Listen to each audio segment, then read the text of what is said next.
Direct, rebonsoir à toutes et à tous. Vous êtes en direct de Nile TV International. Aujourd'hui, donc, on va parler de sujets d'importance.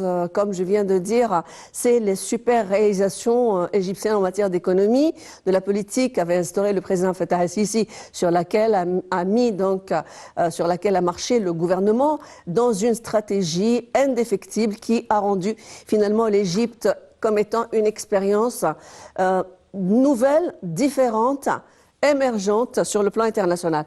Pour discuter donc de ces trois indices qui rappellent la suprématie économique égyptienne et la suprématie également de l'État égyptien, nous avons le plaisir d'avoir à bord notre analyste politique, Dr Abdel Nasser Taha.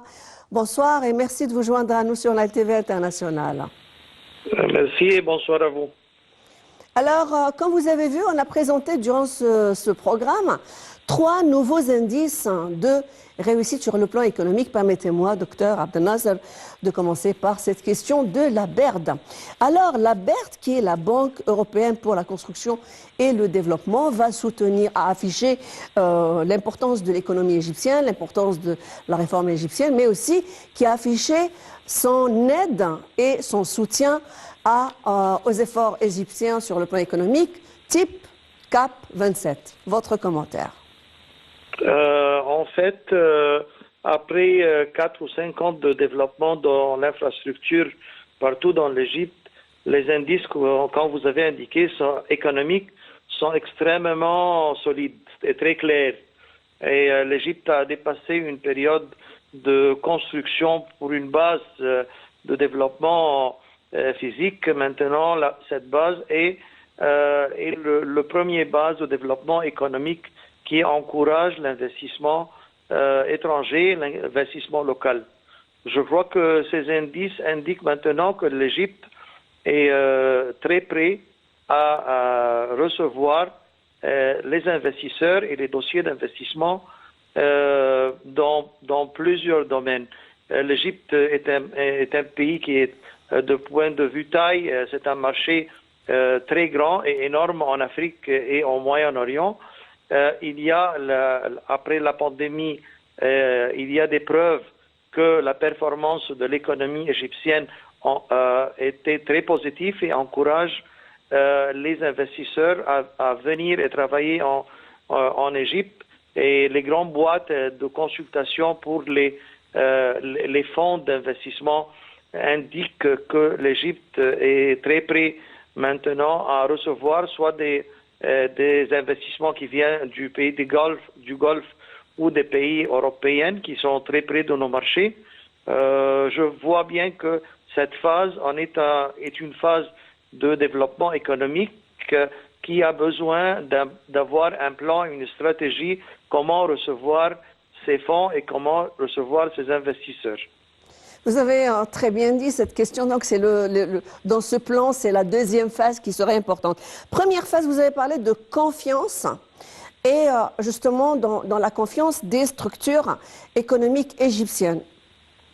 Je veux simplement que vous nous commentiez aussi quelle serait, donc vous avez parlé de la situation post-pandémique où il y a eu donc l'échec de certaines économies, mais parfois de grands pays. Comment ça se fait que l'Égypte annonce une croissance semestrielle de 9% de son PIB? Comment ce miracle s'est produit? Je vois bien que le gouvernement égyptien a pris durant la pandémie une stratégie de faire un équilibre entre la fermeture pour empêcher ce pandémie de s'étendre partout et de l'autre part avoir une flexibilité de ne pas arrêter la construction, le développement qui s'étend partout. Cet équilibre était le mot-clé. Le mot-clé dans les indices et qui a enfin mis devant tout le monde des résultats exceptionnels dans un cas qui était vraiment catastrophique partout, soit en Europe, au Moyen-Orient et partout dans le monde. Je crois que ce mot-clé, l'équilibre entre une flexibilité et une fermeture bien étudiée et limitée, à protéger le pays et en même temps à indiquer que l'Égypte, la croissance Voilà, économique c'est dans cette continue. dynamique, cette dynamique de l'économie égyptienne. Comment ça se fait que l'Égypte a, comment dirais-je, a créé ce modèle de dynamique comment dirais-je, post-problématique, la Covid-19, la pandémie? Ça, c'était une crise planétaire. Cette dynamique de l'économie égyptienne, est-ce que l'artisan, le principal, n'était pas le président Fattah al-Sisi quand il a parlé de réformes économiques? Comment les réformes économiques, quoique difficiles parfois dans leur application, mais qui ont sauvé et qui ont assuré cette dynamique et la fluidité de cette dynamique? Exactement, le chef d'État continue à mettre son support direct dans les projets nationaux de très grande taille et qui sont partout dans tous les domaines, surtout dans l'urbanisme et l'infrastructure. Et cette continuité a fourni beaucoup de travail dans le temps qui était vraiment très difficile durant la pandémie.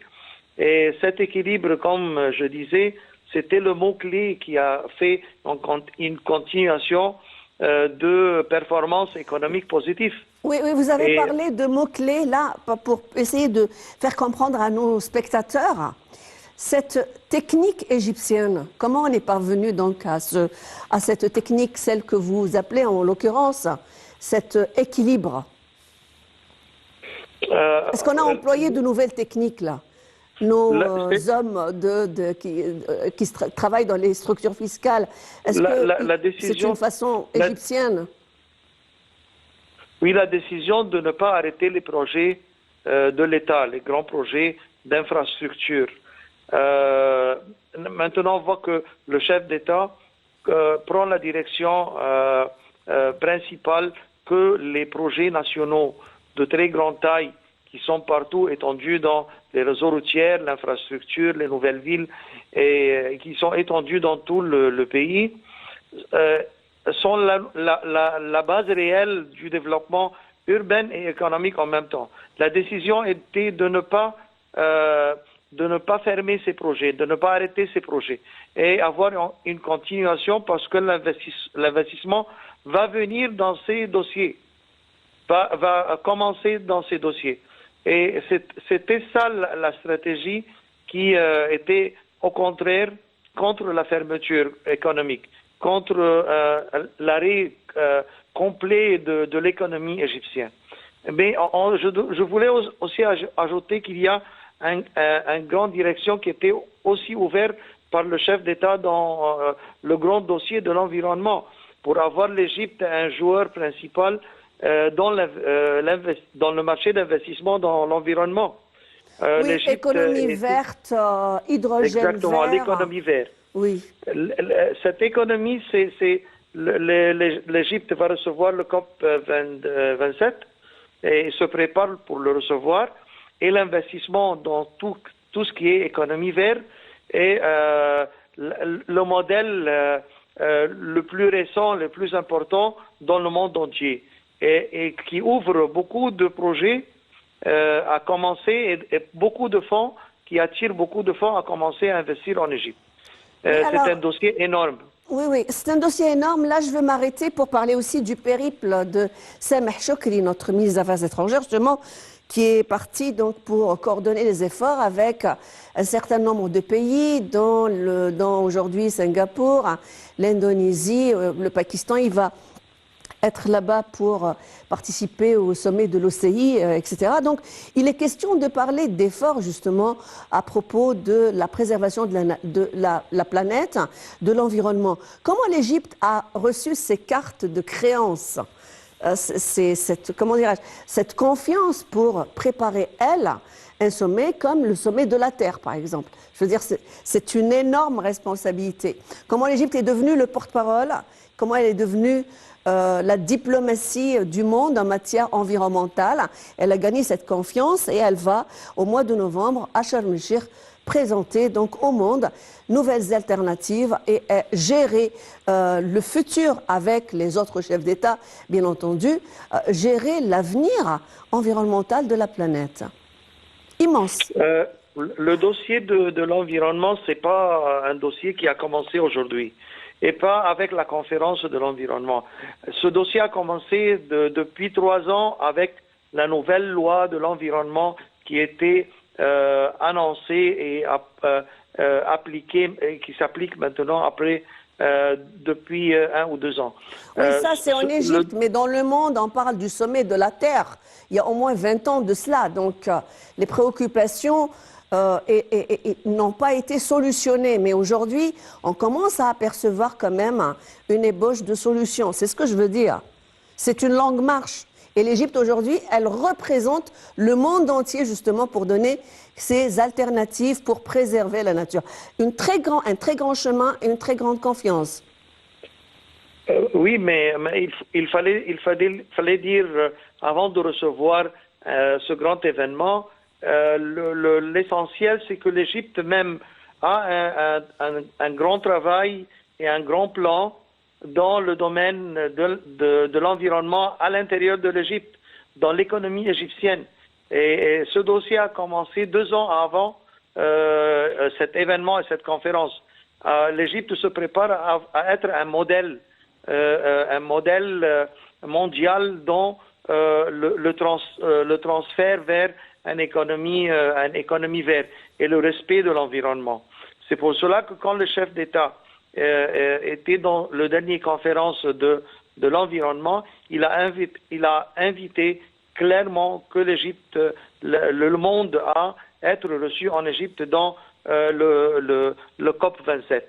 Je crois que c'est une chance exceptionnelle de présenter notre modèle et d'être un marché aussi d'investissement dans l'environnement et attirer les boîtes qui peuvent voir en Égypte et surtout dans les nouvelles villes qu'on les crée partout, qui dépassent les 15 nouvelles villes, un modèle qui respecte l'environnement et qu'il y aura beaucoup de dossiers d'investissement dans le recyclage, dans l'eau potable et partout. Et moi, justement, je vais m'arrêter sur ce point parce que la stratégie de la sauvegarde de l'environnement est incluse dans le plan du développement 2030 et 2060. Quand vous avez parlé des modèles, des vies intelligentes, numérisées, etc. Donc, l'Égypte, quand même, va adopter des mesures importantes. Quelles seraient donc les mesures qui vont être adoptées, justement, sur le plan économique, sur le plan social? Comment va s'opérer cette prise de conscience aux citoyens pour pouvoir, je veux dire, sur le plan sociétaire, pour pouvoir aller de pair avec la stratégie de l'État? Le dossier principal de la gérance de ces nouvelles villes. Maintenant, on reçoit beaucoup de boîtes qui veulent participer à la gérance de ces nouvelles villes où l'économie et l'urbanisme portent beaucoup de respect pour l'environnement. Le deuxième, c'est le grand plan de vie décente qui, pas justement, fait un traitement d'eau et d'eau potable, mais qui est de qualité de vie, mais aussi rend la qualité de travail et de village en Égypte beaucoup plus claire en respect de l'environnement. Oui. Je passe à un autre point. Avant de passer à JP Morgan, je préfère que vous nous parliez aussi de ces relations, du moment que notre chef de diplomatie aujourd'hui est à Singapour. Ces relations historiques entre l'Égypte et Singapour datent déjà au moins de 56 ans. Elles sont d'une importance, je veux dire, sur le plan économique, mais aussi diplomatique. Singapour est un modèle d'économie aussi florissant qui a eu quand même ses heures de gloire. Comment on peut profiter justement de cette expérience? Je crois que pas justement avoir une relation, mais une alliance avec le modèle en Singapour est très important. Le Singapour est un modèle qui a été appliqué à avoir une autre copie de Singapour à Dubaï et on a besoin d'avoir ce type d'alliance pour faire un transfert de technologie, de solutions et d'échange d'expériences entre Singapour et l'Égypte. Singapour a réussi à avoir un modèle de gérance urbaine et gérance économique exceptionnel et qui est de toute façon très important d'avoir ce modèle en partenariat avec l'Égypte. Je sais à partir de mon expérience que Singapour a fait beaucoup d'alliances entre le Singapour et la Chine. Le Singapour, plusieurs villes et capitales au Proche-Orient de gérance pour faire ce type d'échange. Et on a reçu des boîtes singapouriennes qui ont l'expérience de la gérance d'urbanisme pour être appliquées en Égypte. C'était un état d'étude, mais on n'a pas commencé clairement des opérations sur terre. Alors, docteur Abdel Nasser, aussi, on va passer au Fonds monétaire international. On avait parlé des instances de connotation telles que Fitch, Moody's, etc., qui ont toujours été favorables et qui ont donc évalué l'économie, les indices de l'évolution de l'économie égyptienne. C'est parti en hausse, et différemment d'autres pays, d'autres grands pays qui ont été défavorisés. Je vais m'arrêter sur les grandes instances de financement telles que la Banque mondiale et le Fonds monétaire international. Dernièrement, Mohamed Maïd, qui est notre ministre des Finances, avait dit que le 31 janvier, donc c'était le jour officiellement où l'Égypte s'est intégrée à l'indice américain JP Morgan. Qu'est-ce que ça peut bien dire sur le plan de la santé de l'économie et surtout sur l'approche futuriste de l'économie égyptienne? L'économie se mesure par ces indices. Et quand il y a une évaluation, vous savez que les investisseurs, ils ont des consultants. Et à partir de ces consultants, ils leur donnent les rapports qui les encouragent à venir investir dans tel pays. Oui. Ces indices sont très importants et indiquent que les fonds, les grandes banques et les organisations bancaires encouragent le transfert de ces fonds qu'ils travaillent en Égypte. Il y a beaucoup de consultants qui sont résidents en Égypte et qui donnent le conseil pour les fonds, soit les fonds du Golfe, les fonds européens, ce sont les très proches de nous, de bien étudier les domaines d'investissement. Je ne sais pas, les Égyptiens croient que l'investissement doit venir surtout dans l'urbanisme et le secteur de l'immobilier. Mais la réalité que ces fonds étudient l'économie verte, l'énergie renouvelable, le recyclage et l'industrie, et même l'infrastructure. Il y a beaucoup de domaines dont ces fonds peuvent facilement encourager et avoir donner beaucoup de support aux investisseurs s'ils veulent investir dans ces 5 domaines.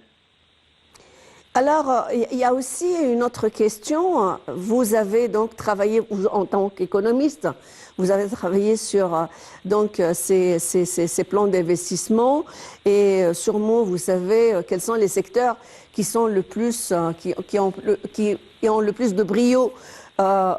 Donc, mis à part les énergies renouvelables, est-ce que, par exemple, le canal de Suez, les industries logistiques sont un centre aussi d'intérêt aujourd'hui pour d'autres économies donc florissantes? Moi, j'ai eu l'honneur de travailler comme consultant économique et investissement dans la région de la canal de Suez, la région économique, la zone économique de la canal de Suez. Et la zone économique de la canal de Suez a 2 mots-clés. Le premier mot-clé, c'est l'industrie, et le deuxième, c'est le service de logistique. les services logistiques, l'Égypte peut facilement jouer un rôle mondial, international, pas justement un rôle local ou dans le Moyen-Orient. Le deuxième, c'est l'industrie.